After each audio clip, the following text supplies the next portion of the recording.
chapter, a meeting of Nanda and Vasudeva.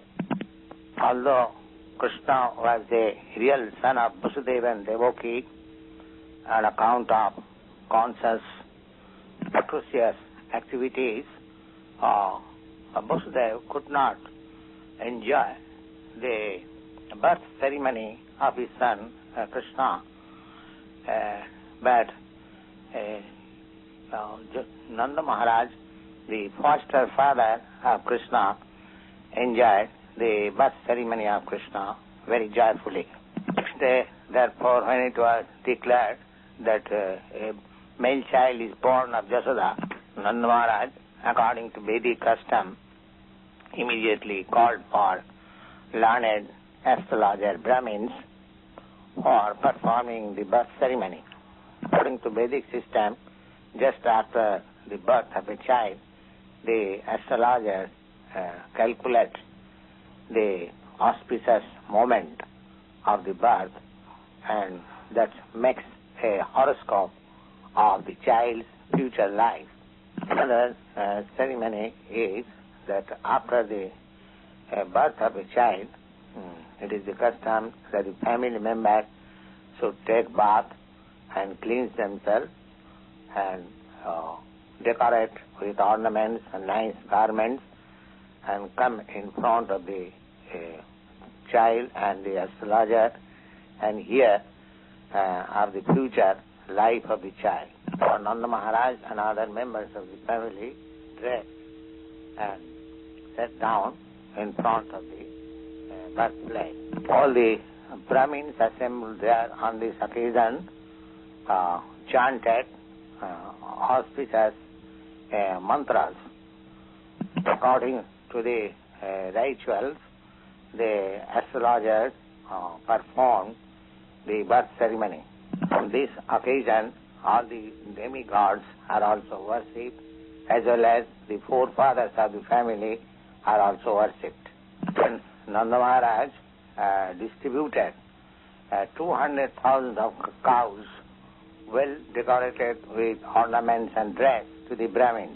He not only gave the cows in charity, but he made hills of grains decorated with garments with golden border and many ornaments, and all those grains and clothing were also distributed amongst the brāhmaṇas.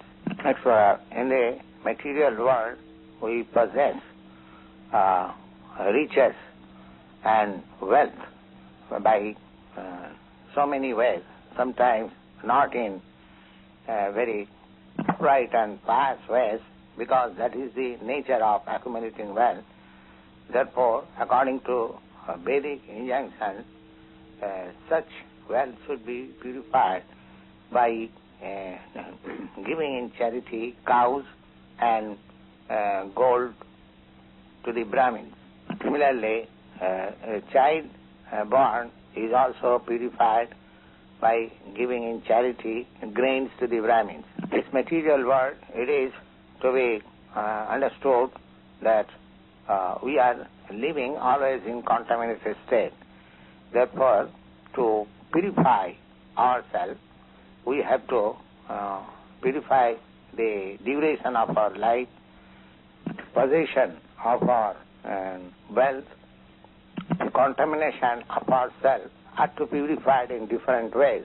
So far, our duration of life is considered, we have to purify it by taking daily bath and cleansing inside and outside of the body.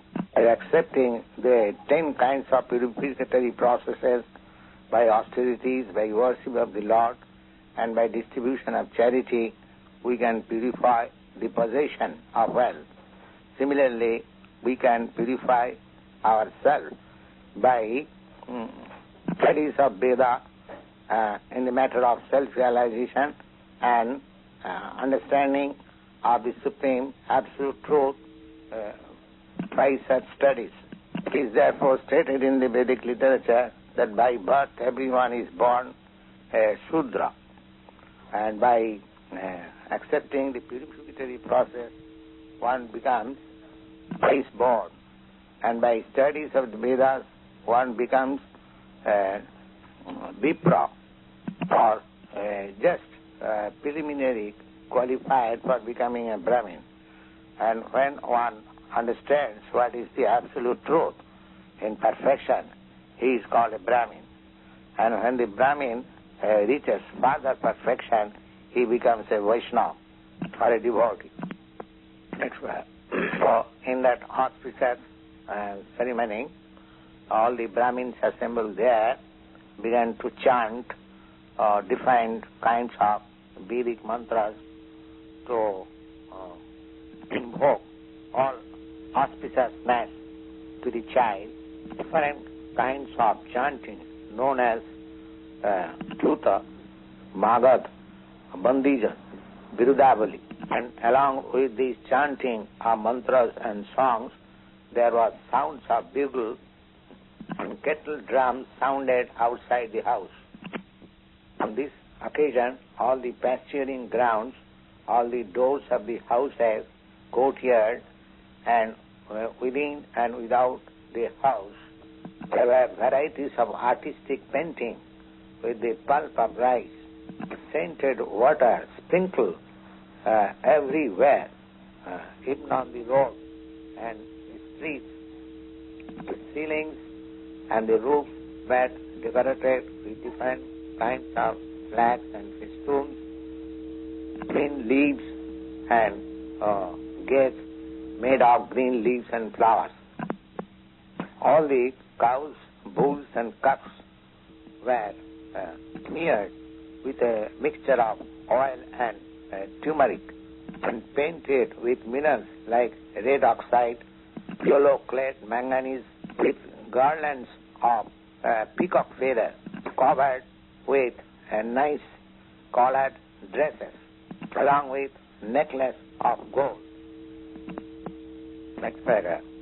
When all the ecstatic cow herdsmen heard that Nanda Mahārāja, father of Kṛṣṇa, was celebrating the birth ceremony of his son, automatically they become very much engladdened and dress themselves with very costly garments and ornamented the whole body with different kinds of earrings and necklace with grand turban on their head.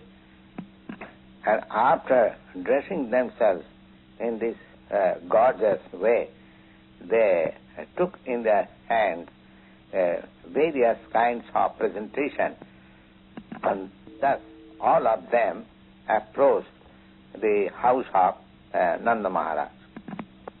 Next verse. Similarly, all the cowherds women, as soon as they heard that Mother Yaśodā has given birth to a child, all of them became overwhelmed with joy. And very soon, they also dressed themselves with various kinds of costly garments and ornaments with scented cosmetics on their body. Next paragraph.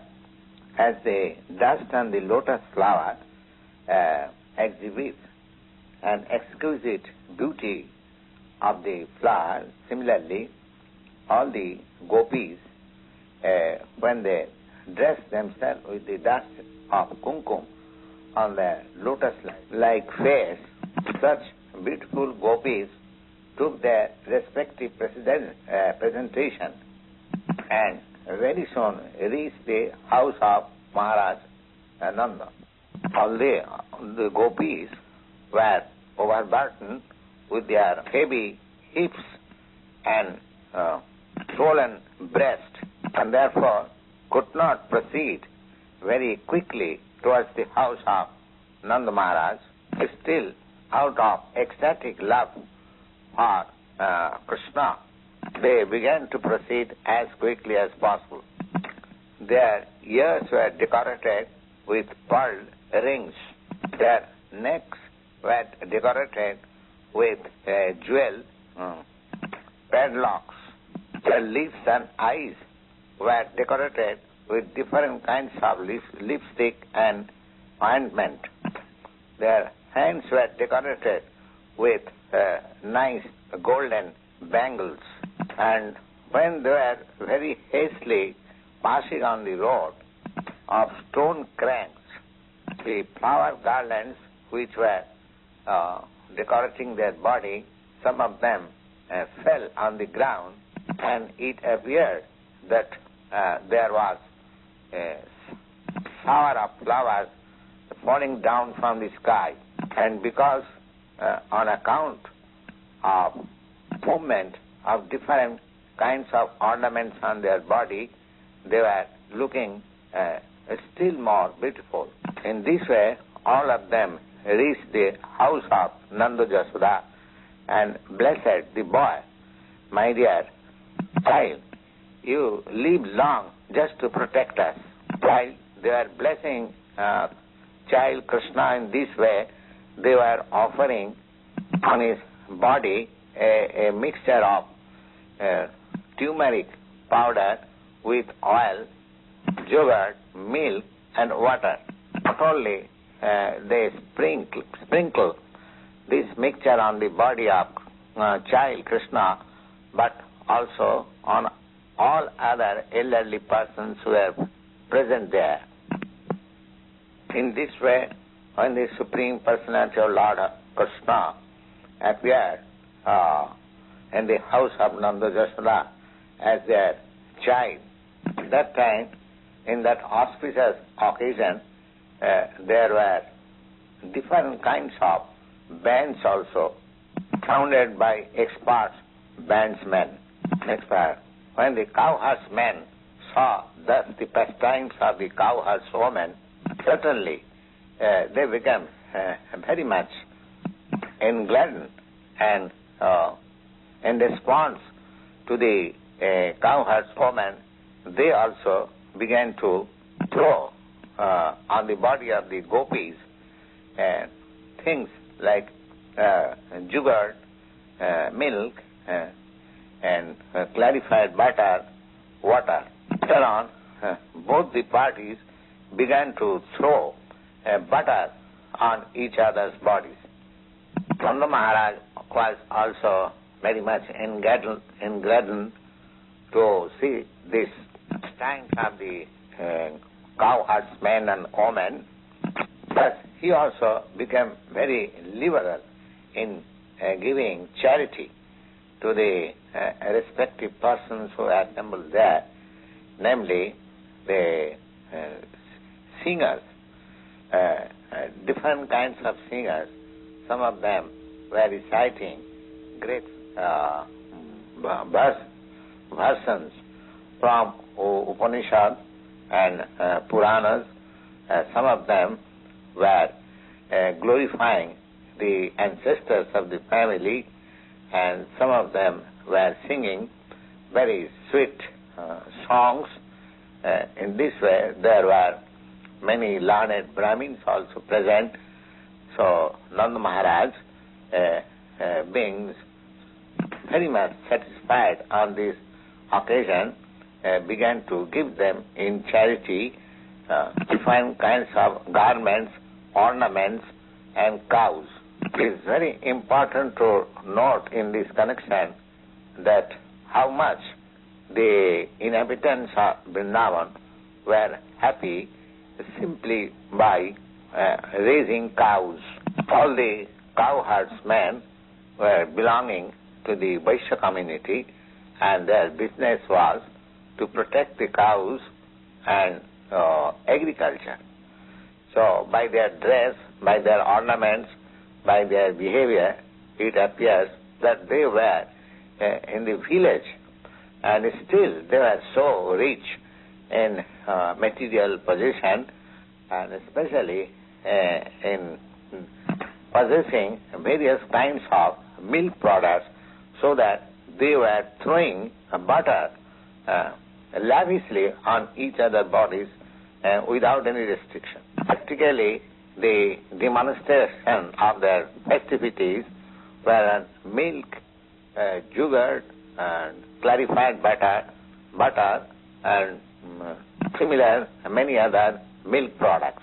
And apart from milk products, by trading on their agricultural products, they were rich in possessing various kinds of jewelry, ornaments, and costly dresses. Not only they possessed all these things, but they could give in charity lavishly, as it is exemplified by Nanda Mahārāja.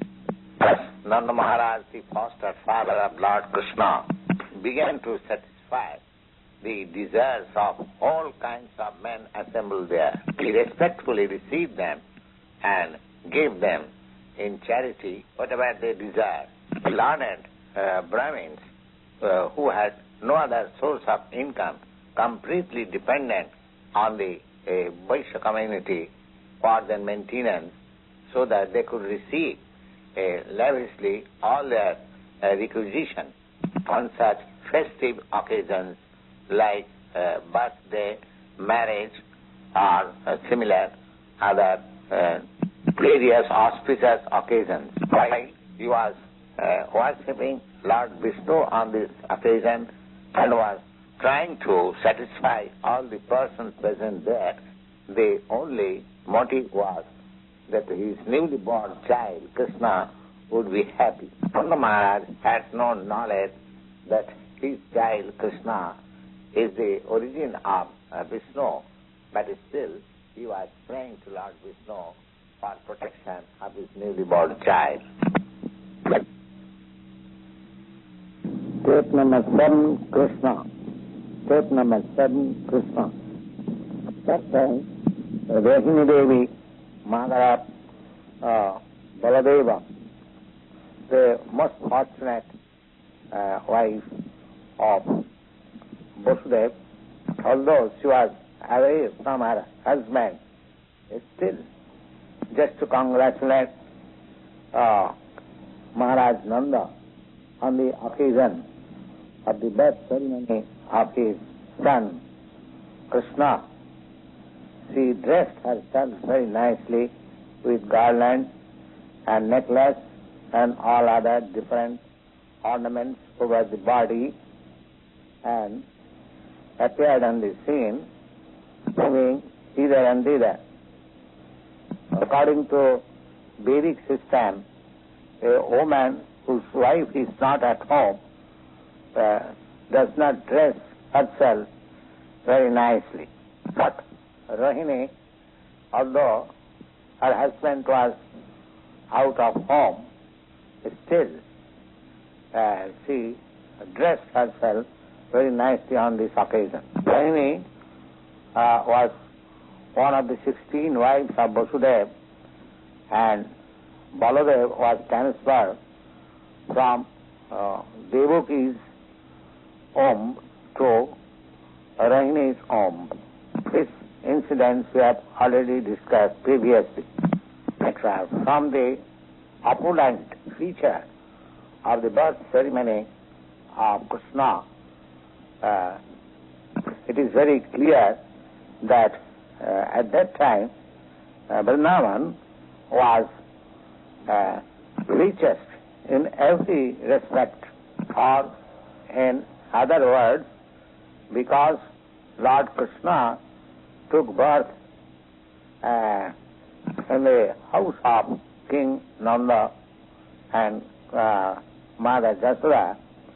Therefore, the goddess of fortune, in her own way, was obliged to manifest her opulences in Vrindavan.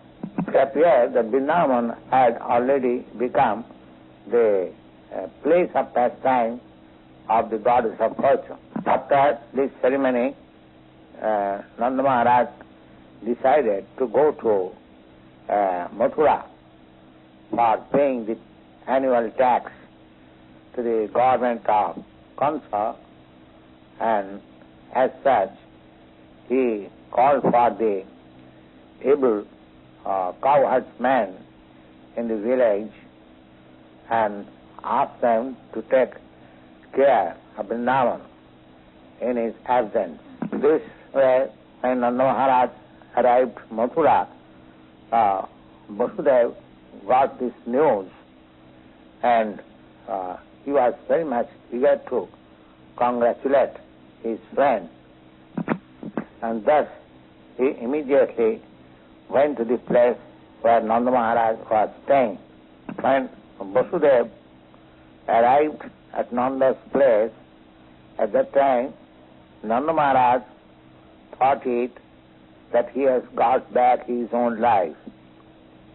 But he immediately stood up, and being overwhelmed with joy, he immediately embraced Vasudeva-ji with his two arms. This way, Vasudeva-ji was offered a very nice place to sit on, and receiving him very warmly. At that time, Vasudeva, being very much anxious about his two sons, given under his protection without his knowledge, with great anxiety inquired about them. Both Baladeva and Kṛṣṇa were the sons of Vasudeva. Baladeva was transferred in the womb of Rohini, his own wife, but she was kept under the protection of Nanda Mahārāja, while Kṛṣṇa was delivered to Yaśodā personally in exchange of her daughter. Nanda Mahārāja knew Baladeva was the son of Vasudeva, but he did not know that Kṛṣṇa was also the son of Vasudeva. But Vasudeva, being aware of this fact, he inquired very eagerly about Kṛṣṇa and Balaram, how they are doing. Next, Vasudeva then addressed him, my dear brother, you are now old enough, and you had no son. Although you are very much anxious to get a son, now by the grace of Lord, you are fortunate enough to have one very nice son. I think this incident is very auspicious in your life. My dear friend, I was imprisoned by Kaṁsa, and now I am released. Therefore, this is another birth of my life. I had no hope to see you again, but by God's grace I am seeing you. In other words, Vasudeva expressed his anxieties about Kṛṣṇa, because Kṛṣṇa was left incognito in the bed of Mother Yaśodā. Now, Nanda Mahārāja, after celebrating very pompously the birth ceremony of Kṛṣṇa, he had come to Mathura. So, Vasudeva was very much pleased and said that this is my another birth, because he never expected that Kṛṣṇa also could be alive while all his other sons were killed by Kaṁsa. He continued to say, my dear friend, it is very difficult for us to live together, although we have got families, relatives, sons and daughters, but by nature's way we are mostly separated from one another. The reason is that every living entity appears on this earth under different pressure of fruitive activities. Although they assemble together, still there is no certainty of their keeping together for a long time, because according to one's own fruitive activities, one has to act differently, and they are separated. The very best example in this connection is that that in the waves of water, many plants and creepers are floating, but sometimes they are coming together and sometimes they are separated forever. One plant is going in one side, another is going another side. Similarly, our family assembly may be very nice for some time that we are living together, but after some time, in course of the waves of the time, we are separated.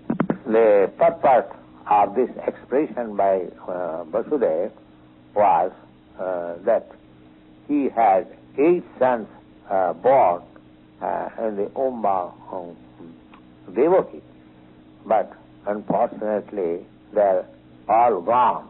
Even one son, Kṛṣṇa, last son, he also could not be kept with him. Vasudeva was feeling his separation, but he could not express the real fact.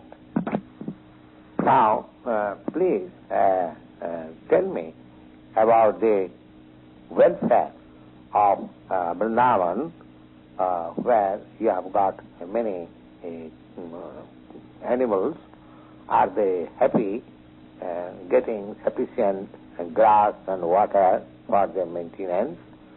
And please also let me know that the place where you are now living, is that place undisturbed and peaceful?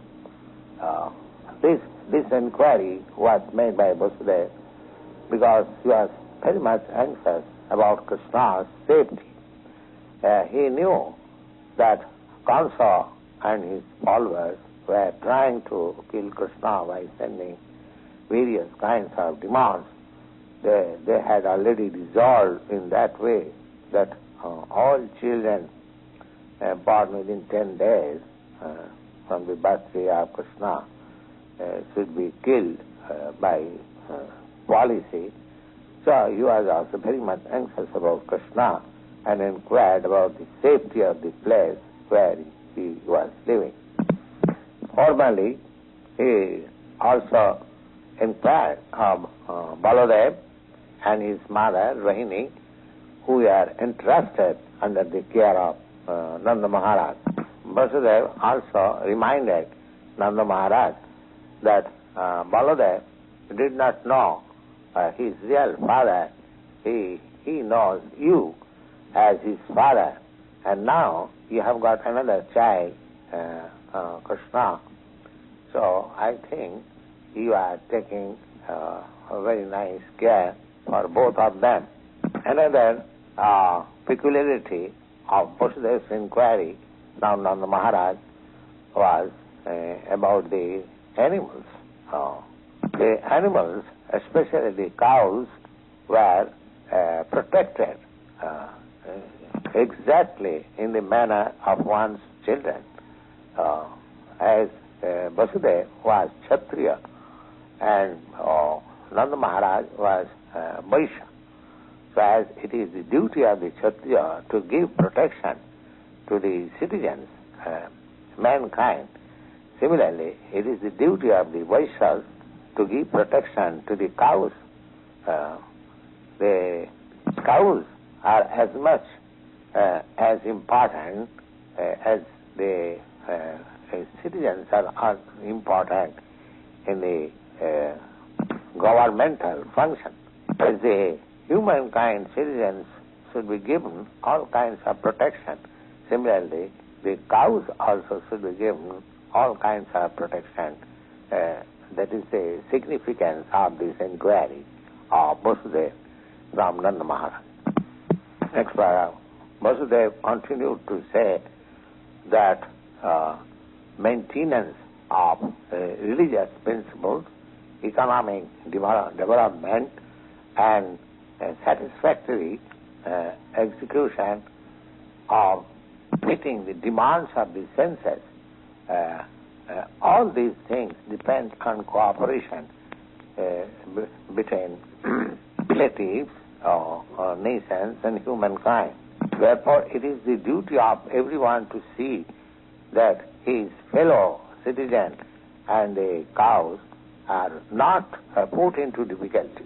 Everyone should see to the comfort of his fellow men and animals, so that usually and in a very peaceful way the development of religious principles, economic development and self-gratificatory methods can be achieved without any difficulty.